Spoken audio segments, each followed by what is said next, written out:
हम पहुंच चुके हैं वाना विलेज, जो भी पहले ही था हमारा आखिरी विलेज और अब हो गया हमारा फर्स्ट विलेज।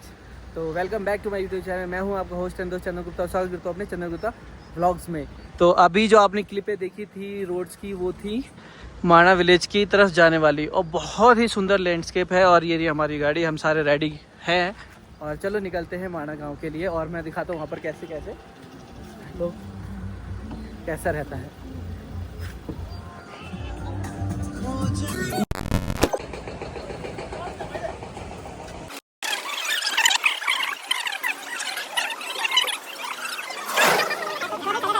मंदिर है, इन्होंने तो 16-20 को जा रहा है। बाकी का भी आगे जा रहे हैं, पता नहीं कुछ कैसा ट्रैक है। गाड़ी पीछे रह गई होगी, आगे रोड बंद था इसलिए। हाँ, तो अब हम पैदल जाके किसी मंदिर के पास जा रहे हैं जब तक रोड क्लियर होता है। ठीक है, फिर कुछ है इधर 3 चीज़, इधर 2 चीज़। तो ये है एक पहाड़ जिस पर एक मतलब अश्व की फोटो ढूंढनी है, मतलब अश्व ढूंढना है पूरा का पूरा। लेकिन इस पूरी की पूरी पहाड़ पर हमें कहीं भी नहीं नजर आ रहा है। एक पजल की तरह एक गेम हो गया, तो फिर भी हम ट्राई कर रहे हैं। इस वाले पहाड़ पे कहता है कि घोड़े की एक तस्वीर है। अब भाई मुझे तो नहीं मिल रही, हम लोग खुद के ट्राई कर रहे हैं। ये 5 पांडव लगभग पहुंच चुके हैं, लगभग ऑलमोस्ट हम पहुंच ही गए हैं। थोड़ा सा वो थोड़ा सा रुक के दिखाता हूँ।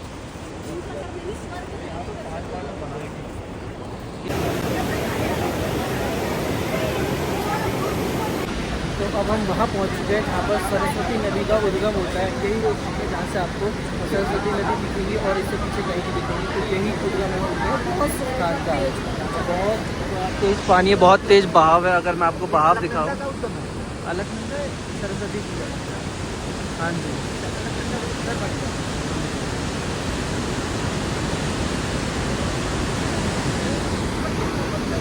और फिर आगे आपको मैं मंदिर वगैरह दिखाता हूँ, लेकिन रहिए, हम आपको क्या दूर मिलेगा। हो गया, नहीं। सरस्वती जी के दर्शन के बाद हमने पी इंडिया के प्रथम दुकान पर चाय मोदी जी के फोटो के साथ। और अब हम जा रहे हैं मंदिर के एंट्रेंस पर। ठीक है मैडम। हमारे कुछ ग्रुप के लोग हारते हुए, इसलिए हम भी नहीं जा पाएंगे। वसुधारा वाटरफॉल यहाँ से 6 किलोमीटर की दूरी पर है। जैसे कि आप यहाँ से आएंगे जहाँ 5 पांडव की मूर्ति है, मैं अभी आपको दिखा देता हूँ।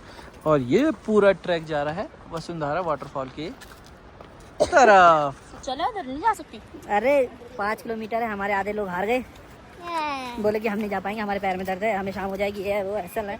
अब हम नहीं जा पाए, हम इसलिए नहीं जा पा रहे क्योंकि उनके पास गाड़ी है। और फिर वो हमारे लिए गाड़ी में बैठ के वेट करेंगे, तो इससे बढ़िया वो भी आ जाए, तो इसलिए वो भी नहीं जा रहे। मन तो हम भी नहीं जा रहे। और वाटरफॉल बहुत हमने देख लिए, तो ये भी ठीक है। दूर से बोलते थे जय श्री राधे, बोल जय श्री राधे। चलो अब आगे का आगे हम आपको दिखाते हैं 5 पांडव कि कैसे गए थे और किस कौन गया था, फिर उसके बाद कौन गया था, सब दिखा दूंगा इसमें सब, ताकि आपको आने में आसानी हो। हाँ, ये भी दिखा देंगे, ये भी दिखा देंगे। इसका भी चैनल है, मेरा भी चैनल है, तेरा ही चैनल है। अभी फिलहाल हम एक ही में डाल रहे हैं, तो अभी ये वाला ब्लॉग एक ही में डलेगा, ठीक है। देखोगे ना, जो लोग आ रहे हैं यहाँ से, ये ऊपर आ रहे हैं, ये कोई मैन पुल नहीं है। ये नीचे देखिए कितना बड़ा पत्थर है। ये जो आपको पत्थर दिख रहा है, ये वाला पत्थर, इसी को ही भीम पुल कहते हैं। ये भीम ने बनाया था, इसीलिए इसका नाम भीम पुल है। भीम पुल क्योंकि आप देखेंगे बहुत बड़ा पत्थर है, जो ऐसा ट्रायंगल है जिसपे लोग अब चढ़ के आ रहे हैं। और यहाँ पर अभी है फर्स्ट चाय, जो मैं आपको दिखा चुका हूँ। ये इंडिया की फर्स्ट चाय कैसी थी, बाकी का चलो दोबारा आपको दिखा देता हूँ एक बार। और रास्ते में तो भाई बहुत ताकतवर, भी उन्होंने शिव जी को भी पकड़ा था, तो चलो उन्होंने ही पहचाना था शिव जी को। ओके, चले अब नीचे शॉप दुकान पर। ओके चलते हैं, चाय पीते हैं, ब्रेड पकौड़े खाते हैं, क्योंकि हमारे 10 तो हो चुके हैं। और मेरे को लग रही है गर्मी। ओके, बता दीजिए। अपने इसमें आ जाता हूँ। देखिए स्मार्ट लग रहे हैं ना मेरे हस्बैंड, क्यूट है ना। नौटंकी है, पूरे टाइम नौटंकी करते हैं। क्यूटी पाई मेरे। 3 चीज़ देखी होंगी, एक भीमपुल, अरे बैगन, एक भीमपुल देखा, हाँ एक सरस्वती जी का उद्गम देखा, हम देखा। और एक है वसुधारा जो हम नहीं गए क्योंकि यहाँ से वो 5 किलोमीटर 5 किलोमीटर दूर दूर है है और चढ़ाई भी है, चढ़ाई। इसलिए और हमारे पास टाइम नहीं है इसलिए। और टाइम की बात भी कि हमारे आगे बंदे जा ही नहीं पाएंगे तो हम अकेले दोनों जाके क्या करेंगे। हम जाना चाहते हैं लेकिन हमारे जाना जो चाहते लोग आगे ना साथ में लेकिन वो नहीं वाटरफॉल जा हमने बहुत ज़्यादा देख लिया इसलिए हम जाएंगे ही नहीं यार। और चलो चलो ये है चाय का, चाय की दुकान प्रथम।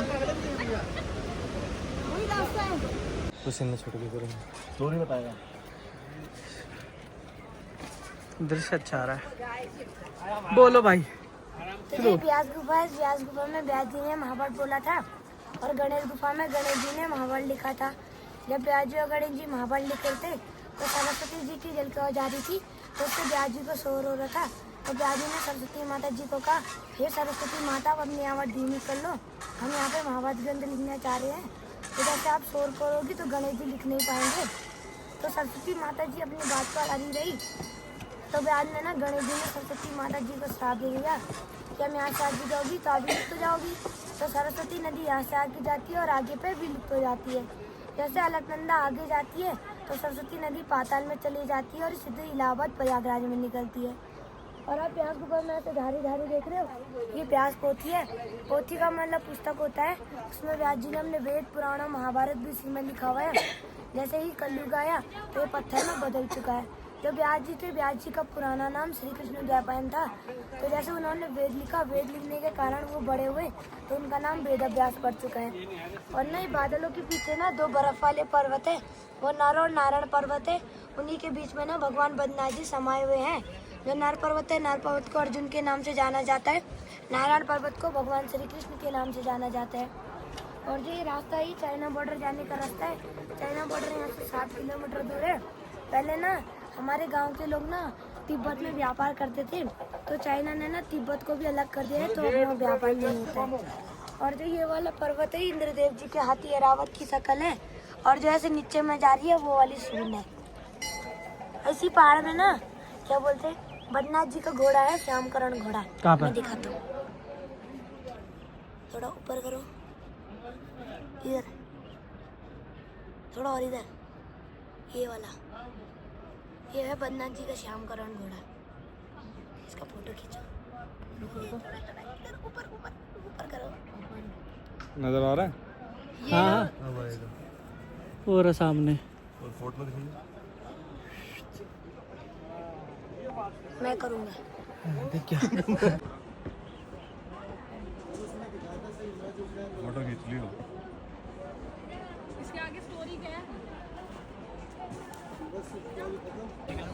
तो आ गए हम वेद प्रयाग में।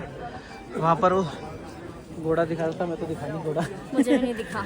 तो वेद प्रयाग में देखते हैं, चलो उनकी गुफा में चलते हैं। इसकी कहानी छोटे ने बताई थी, आपने सुनी भी होगी, नहीं होगी तो मैं दोबारा बता दूँगा।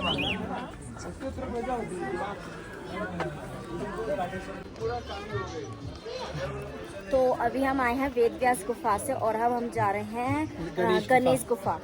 तो वेद व्यास गुफा में ना एक चीज मैंने देखी, इन पे ना एक शिलालेख है, पत्थर है, उस पे ओम क्या था, नमो भगवते हाँ, वासुदेवाय, ओम नमो भगवते वासुदेवाय के श्लोक लिखे श्लोक हैं लिखे हुए हैं। पत्थर पे। मतलब ऐसा, मतलब पेन से नहीं, कहते पत्थर हैं पे वो लिखे हैं। कीमती है, कहते हैं वो पंडित जी कीमती की है वो और- मूर्तियों से भी कीमती है। और वेद व्यास जी की भी मूर्ति है और यहीं पे सारे लेकिन वेद हम वगैरह- जो वेद व्यास गए थे ना उसमें हम उनकी फोटो क्लिक नहीं कर सकते थे, हाँ, वहाँ क्योंकि पर अलाउड नहीं था। अलाउड नहीं है, तो हमने वो नहीं ली, बस गुफा के बाहर से फोटो ली है। हाँ, और सही भी है, कुछ चीजें छुपी रहे वो छुपी ज्यादा अच्छी रही है। तो ज्यादा बेटर नहीं है। तो बहुत ज्यादा फिर ओवर क्राउडेड होना। हम्म। हाँ ओके, रिपोर्ट है। तो अभी ये रास्ता गया है ये रास्ता गणपति नहीं, जी यहाँ से की, जाएंगे नीचे, गणपति जी गुफा है ना। यहाँ से नीचे जाएंगे शायद, हाँ वहाँ हाँ, पर कहीं वो होगा। मुझे लग रहा है सामने शायद वो हो सकता है, नहीं वहाँ नहीं होगा। नीचे होगा। तो देखो वो जा रहे हैं वहाँ पे, चलो कोई नहीं चलते हैं। अभी वो हमारे साथ के रुके हुए हैं, तो 5 मिनट बाद हम दोबारा से रिकॉर्ड करते हैं, ठीक है। Hello you are is a Kalu. बोलो। कोई बात नहीं भाई, हम सुन लेंगे, हम पहाड़ी नहीं है ना। तो क्या है तू, कब शुरू होगा? दाढ़ी? स्टार्ट कर दे अब। अरे ये गणेश गुफा है। गणेश गुफा में गणेश जी जब महाभारत लिख रहे थे तो लिखते लिखते उनकी लेखनी टूट जाती है। क्या टूट जाते हैं? लेखनी। अच्छा। मेरे टूटे बनाते महामंडी का था। गणेश जी जब महामंडी करते तो उनकी महामंडी लिखने की शर्त थी, राज जी की शर्त होती कि जब मैं महामंड बनूंगा तो आप उसका सोच समझ कर लिखना, और गणेश जी की शर्त होती कि जब मैं लिखूंगा तो मेरी लेखनी रुकनी नहीं चाहिए। पहले गणेश जी दोनों हाथों से लिखा करते थे, ऐसे करके उन्होंने यहाँ पे महाबल लिखा हुआ है। यदि शिव भगवान जी अपना ध्यान कर रहे थे तो परशुराम जी उनसे मिलने जाते हैं, तो गणेश जी उन्हें द्वार पर रोक देते हैं, तो दोनों के बीच में युद्ध हो जाता है। तो परशुराम जी ने अपने हथियार से गणेश जी का दांत तोड़ देते हैं। उसी दिन से गणेश जी को एक दंत कहा जाता है। उसी दांत से उन्होंने यहाँ पे महाबल लिखा हुआ है। धन्यवाद।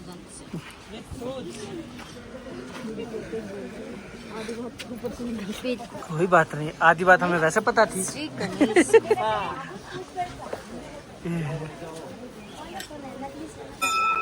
तो अब आ गए हम गणेश गुफा पर। उसने जो पाठ बताया था वो आपने देखा ही होगा। मंदिर के अंदर छाया चित्र वर्जित है, तो मंदिर के अंदर जाके वर्जित है। हाँ।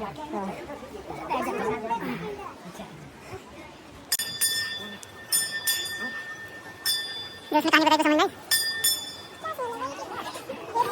कुल मिला के बात ये है कि गणेश जी ने मिले थे। गणेश जी ने अपने साथ दांत दिया था। सॉरी, हमें थोड़ा सा गलत हो गया। मैं आपको सही दिखा देता हूँ क्या है, आप स्क्रीनशॉट ले लीजिएगा।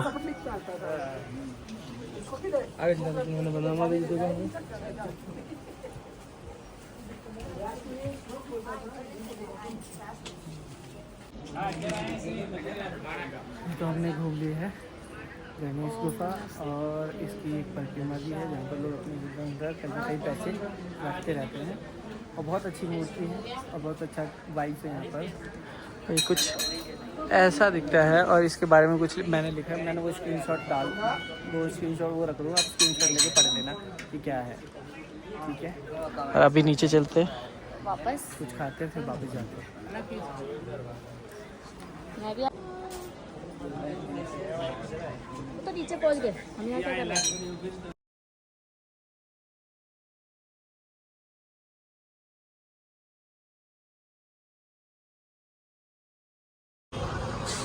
यह है भारत का प्रथम गांव माणा, और अभी हम सारे मंदिर घूम के आए इधर, और अभी सारा स्टाफ हमारा फोटो भी क्लिक करा रहे हैं। बहुत देर हो गई। शूट यहाँ से हम निकल रहे हैं ऋषिकेश की तरफ, और बाकी का मैडम जी बताएंगे। अच्छा था यहाँ पर, काफी अच्छा घूमने में अच्छा लगा। और हमारा गांव ये फर्स्ट गांव है यहाँ का जो हम घूम रहे हैं। ये माणा गांव फर्स्ट गांव भी है, साथ में ना महाभारत से जुड़ा गांव है। इसलिए सब फोटो क्लिक करा के बीच में खड़े हो रहे हैं। और गाड़ियाँ वाड़ियों का जाम देखो। सिर्फ फोटो क्लिक के चक्कर में रास्ता नहीं मिल रहा।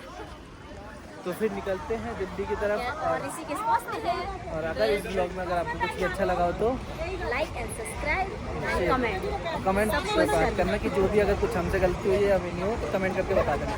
Thank you.